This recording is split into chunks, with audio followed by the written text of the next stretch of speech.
All right. Live with your midday mindset. It is your girl Cassandra Renee on TQN. Woo! I am so ready. It's supposed to be 80 degrees today. Super stoked. Let's see. Let's get this going. Let's make sure there I am. Hello, hello, hello. All right. So, change of plans real quick. Hey, Kellen.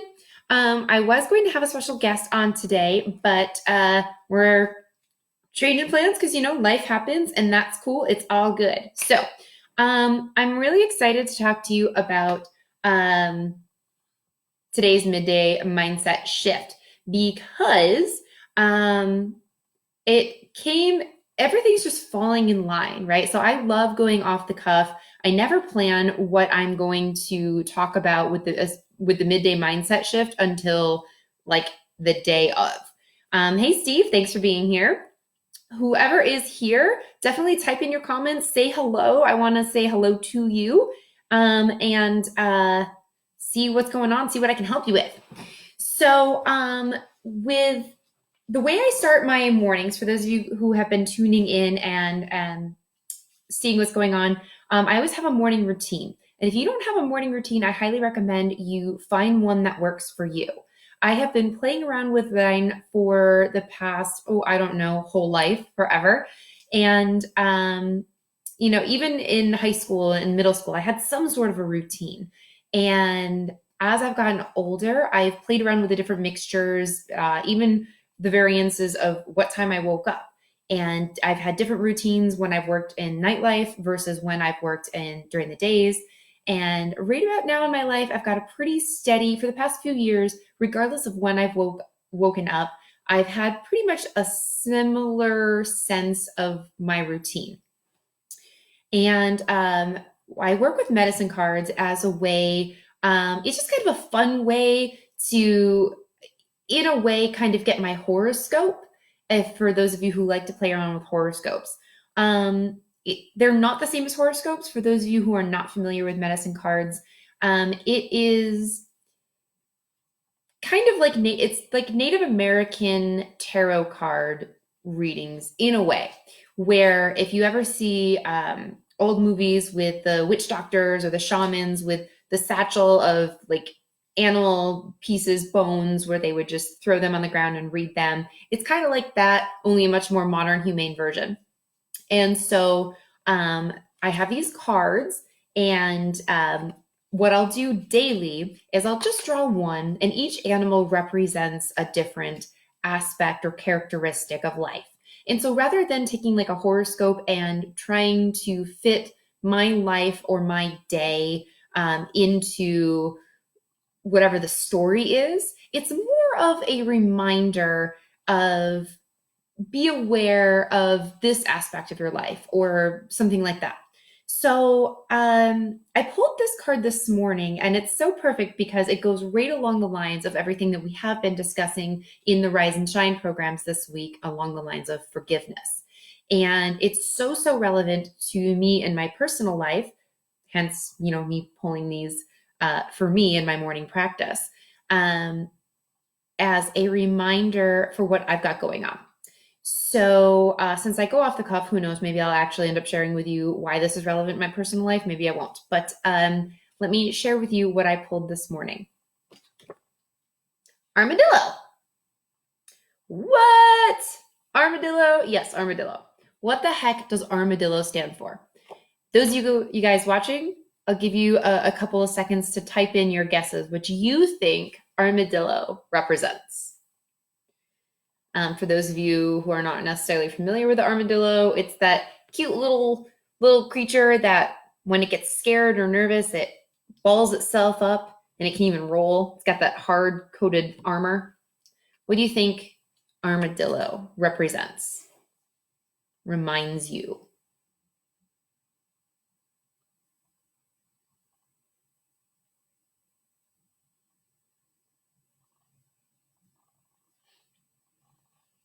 I forget how much of a lag there really is on this thing.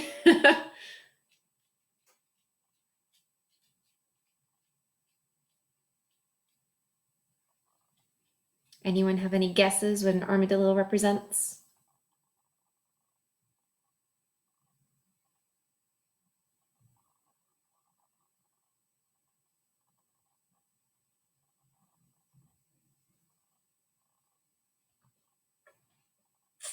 Okay. Well, I will tell you, because you knew I was going to tell you anyway, right? Armadillo, or armadillo, however you choose to pronounce it. Sorry, puppy.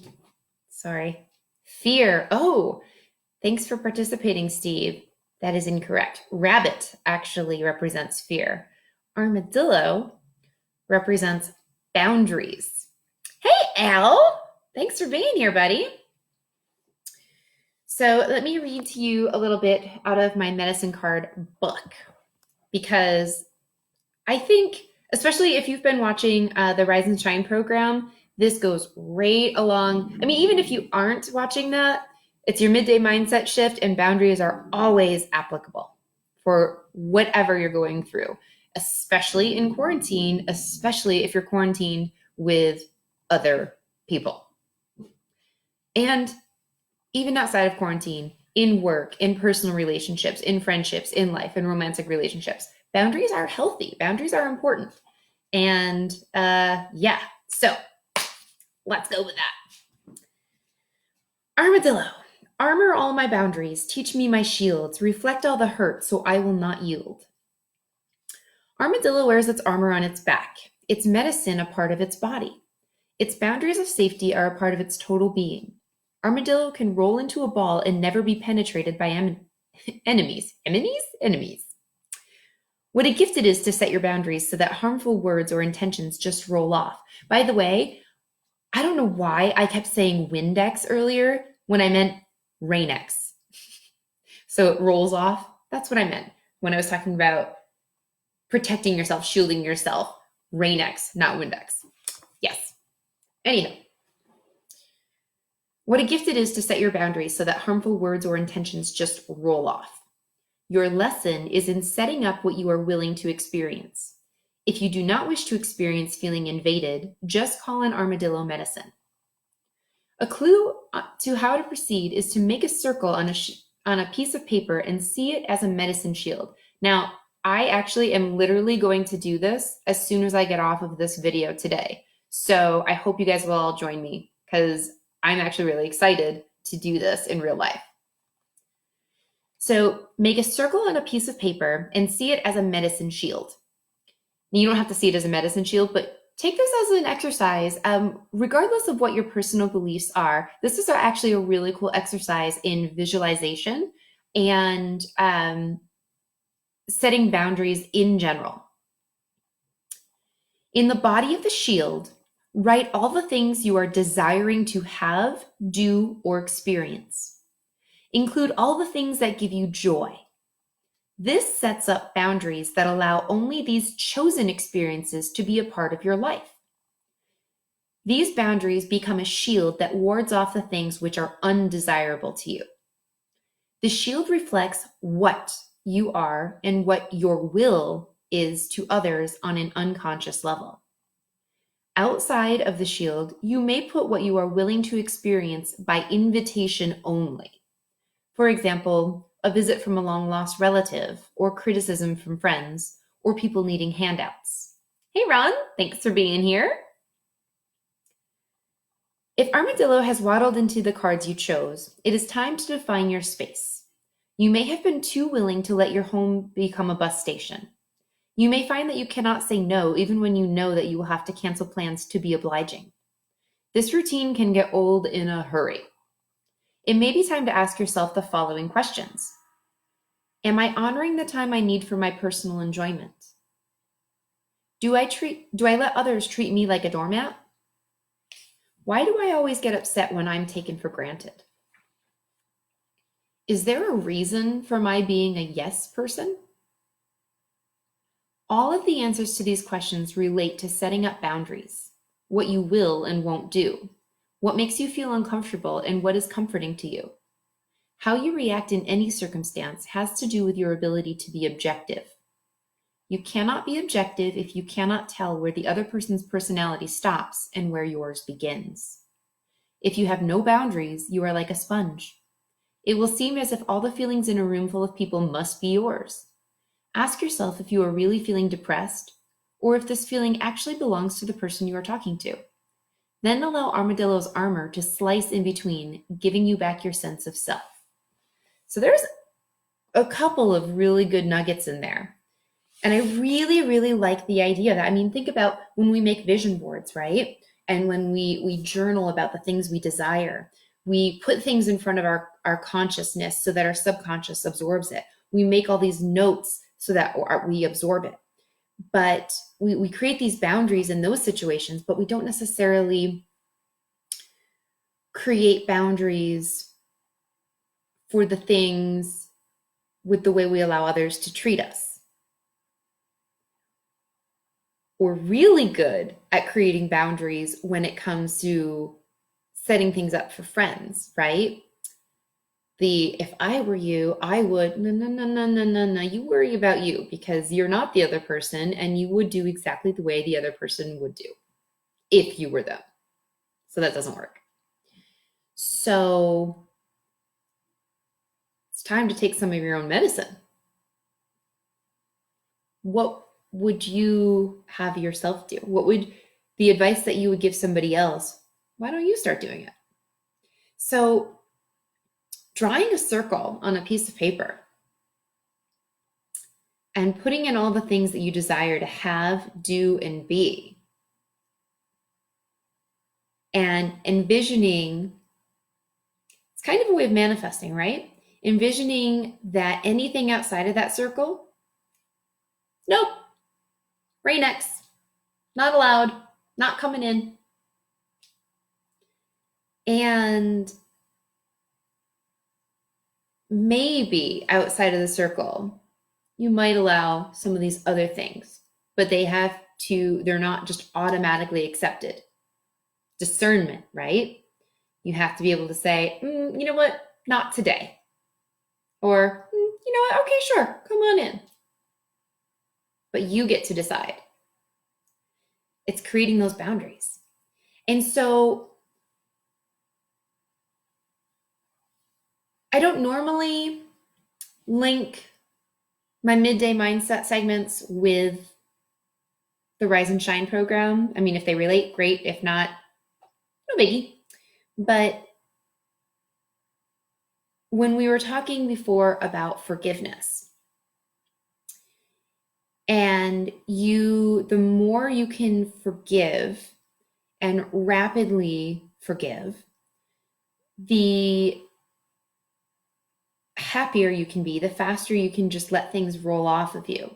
The stronger you're actually able to create your own boundaries, because the less likely you're able to be penetrated by other issues, the less likely you are to be affected by outside influences.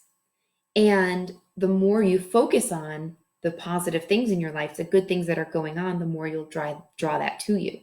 So the more you focus on what's in this circle, these boundaries that you've created for yourself, the less you're paying attention to the negative, the more you're going to draw those to you, right? So I'm curious, what are some things off the top of your head that you are going to write in your boundary circle? And hey, you can even create additional boundaries. Like, let's think of a boundary circle like you can create for particular people in your life, right? Like you might have a mom boundary circle. These are the desired feelings and actions in ways that you would like your relationship to be with your mother. And then outside of that circle, by invitation only, these topics of conversation or these types of interactions, these are only allowed if you choose it. Or your work boundaries or your relationship boundaries. These are the types of things you would like to have in that circle. And these are the things that are allowed invitation only. Notice you're not writing down the things that you don't want. When I'm thinking about those, the things that you will consider can go on the outside of that circle. So I think this is a really great tool to use in general. And then even in specific wow, I'm having difficulty with, I have malady. I just want to add extra syllables somewhere. Specificity. Specificity? Specifics. You know what I'm trying to say. And you know what? I go as long as I can during the day without caffeine. I think it's about that time. I think it's about time for caffeine. Hey, Richie, how long do you guys wait till you have caffeine? Actually, I have a virtual coffee date with a girlfriend coming up in like an hour and a half. Might have to see if I can bump that up sooner. But yeah, no, I really like this concept. So I'm really grateful that I pulled Armadillo today, working on boundaries. And it's always good to revise boundaries too. So as you're going through your day and maybe you're feeling frustrated with, hey, Jen, girly, good to see you here, my love. As you're going through your day and you find yourself possibly flustered or annoyed or frustrated or sad or however, if you're feeling less than awesome, and even if you are feeling awesome, it's always good to like check in, right? How am I feeling? Honestly, how am I feeling? And if you aren't feeling super stellar, maybe come back to these boundaries. Either keep that sheet handy or write a new one. All right, what's ideal? Because then when you can see it, then you can take action from it, right? Okay. Oh, you know what? Here are some boundaries that the fence fell down and I need to reinforce that fence. Let's rebuild that. You know what? This is the interaction I'm having, and this is actually not part of what I have set up to be okay in my interactions, in my relationship with this person. So this is not okay. Which leads me to communicating these boundaries, right? So it's one thing to say, okay, I'm going to have these boundaries. How do I reinforce these boundaries? How do I maintain them, right? Sounds all well and good. Great. Yes, boundaries, sweet. And then reality comes in and that person walks in and you're just like, oh, right. Boundaries, that was funny. Made me feel good for about 10 minutes watching the video. It can come in the form of a simple, matter-of-fact conversation, a very matter-of-fact statement. Hey, Mom, I love having time with you. I really would love to enjoy as much time with you as possible. Now, you and I both have our touchy subjects, and to better enjoy our time together, how about we just agree to leave these kind of things out of it? And if I tend to go there, you call me out on it, we won't go there. And same thing, if I catch you going somewhere, I'm going to say, hey, no, we're not talking about that. And it's no hard feelings, just so that we can both continue to enjoy our time together. And maybe make it a pact, maybe an agreed upon like 2 strikes and you're out, not even 3. Like why give yourself 3? 3 is an arbitrary number, right? Like, hey, you know what? I'm going to give you 1 warning. And if it comes up again, I'm just going to hang up the phone. I love you and I want to continue to love you. And I want to continue to enjoy our time together. And this subject, we've gone round and round on it. I don't think either of us are going to budge. And it's perfectly fine. You've got your opinion. I've got my opinion. And let's just enjoy the time we have together. And so let's just avoid that subject altogether. And if that kind of conversation is met with, oh, that's ridiculous. How can we have off-limit conversations? Look, I'm an adult and this is the way that I have chosen to live my life. And I need you to respect that. And if you can't respect that, then the other alternative is that we just can't talk. And I know that sounds severe and dramatic, and I'm not trying to be like that. I want you in my life, but I also want to be happy, and it's my right to be happy. And I have to lay some boundaries. And it might be awkward at first, And it might be really uncomfortable. And if that means that the conversation lasts about 3 minutes at a time, so be it. And it can get better and it can get stronger. Now, these can be extreme cases. Sometimes some of you watching can be like total eye roll. Oh my goodness, this sounds so weird. Well, it's weird because it's new and it's different and it's uncomfortable. And setting boundaries is not easy, especially when we have such an invasion of privacy with all of social media. You know, we're showing what we're doing at all times, and it's like there is no privacy, right? And we're expected to be awesome all the time, and we're expected to be just allowing people to contact us at all hours and allowing people to have access to us at all times. And so to say, no, you can't get in there. I mean, we're already experiencing that physically with boundaries, right? Where people are coming up to us, and if they're standing a little closer than we would like, even telling somebody that they're standing a little close to us is kind of a weird conversation to have with a stranger, right? So I get it. It can be a little awkward. But it starts with you understanding that your words matter, your voice matters, your opinions matter. They don't need to be voiced all the time. Hence boundaries. You don't have to approve of someone else's boundaries, but they may place them there for a reason, and their reasons are theirs. You don't have to understand them. You don't have to agree with them. But if you care about the person, you have to respect them. So I hope that kind of shed a little bit of light on you. I really like that exercise. Like I said, I'm going to do that as soon as I sign off here.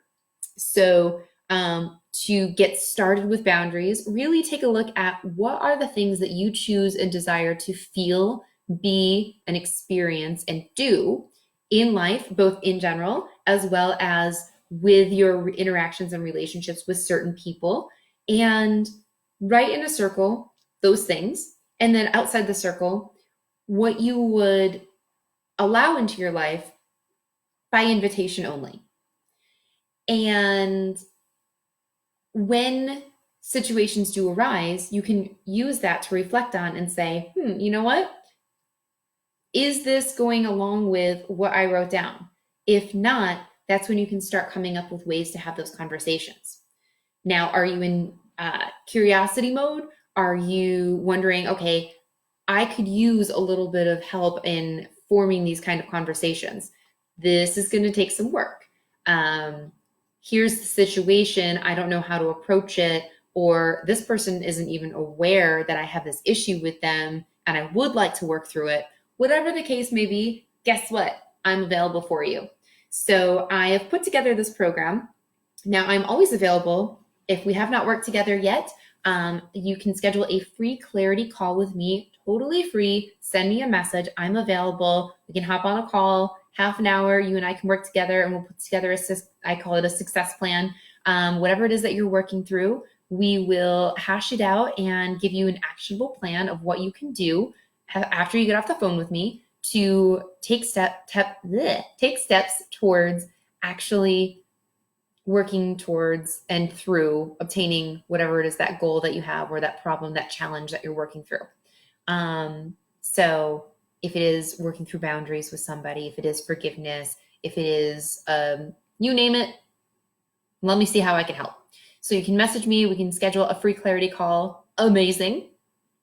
I also have the 66 days of PMA program that is still going on. So if you're interested in that deal and find out what that is, you get live access, one-on-one and group coaching with me for 66 days. It takes 66 days on average to build a habit. I'm going to help you do that for whatever goals you've got lying ahead for you for both during and after quarantine. I'm here to help you get ready so that you can hit the ground running. When this is lifted, you can be way ahead of the crowd.